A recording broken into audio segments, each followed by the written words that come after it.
Hello and welcome back to another in-depth weather video. Today we're going to be talking about Tropical Storm Nana.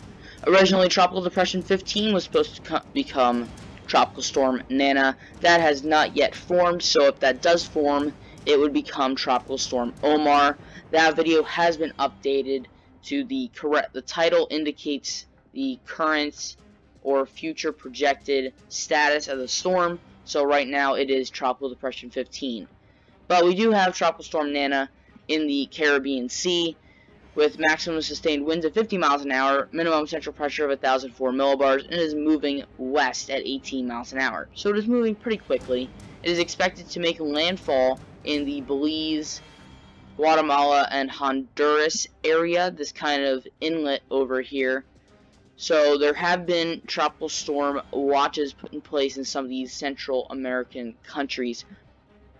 But let's move on to the warnings and cone. So we do have those tropical storm watches. They have just issued tropical storm watches in Belize just a few moments ago, so this has not updated yet. But this is expected to stay a tropical storm and probably gonna make landfall in the Belize area. That's at least where I believe that it could. But anywhere in this cone is the possibility of making landfall in those areas. It'll quickly de-strengthen, so obviously it's going to be moving over land. It'll become a tropical depression as it makes landfall, and then it'll become post-tropical. So let's move on. Arrival time of winds with wind speed probabilities. So we kind of had this weird shape going on here because of how it's interacting with land and some of the mountain ranges.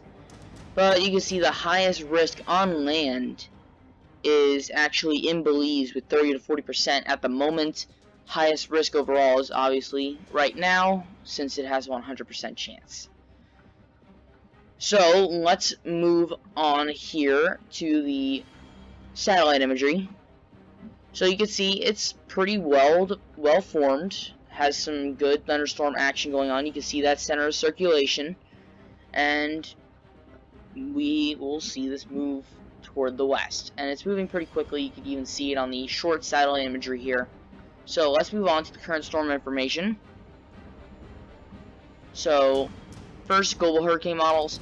A couple of these are showing it just taking a straight turn to the south and hitting Nicaragua. I do not believe that this is going to happen. I think that it's going to take this general route, kind of straight west, hit Belize, and then take that turn to the south. But you have the other two models, GFS, taking it a little bit south and having it turn back north, kind of skirting Honduras, kind of taking what Marco would have done with Honduras, kind of creep close and then go into this inlet and go out. But it was gonna, this is expected by the GFS standards, the GEFS, to kind of go south, then take a slight turn north, and then to the west and hit Belize. So now, GEFS parallel, just showing kind of the same thing, straight west, and intensity guidance, showing, of course, tropical storm.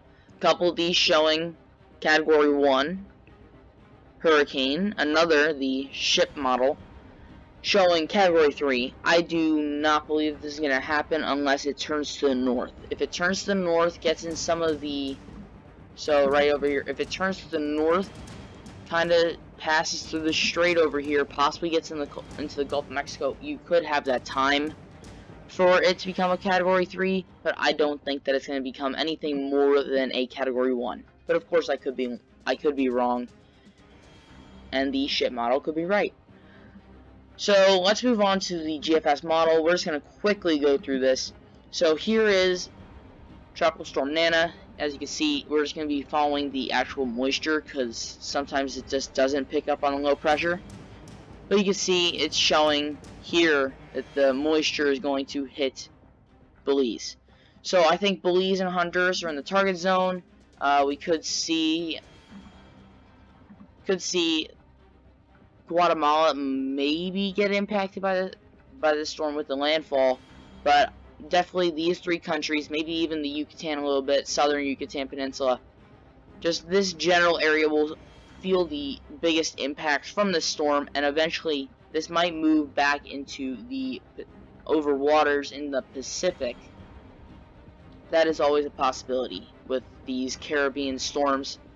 And we saw the opposite happen with Cristobal earlier this year, where you had a storm in the Pacific, crosses over, and then it became Cristobal. So that is all I have for today. Thank you guys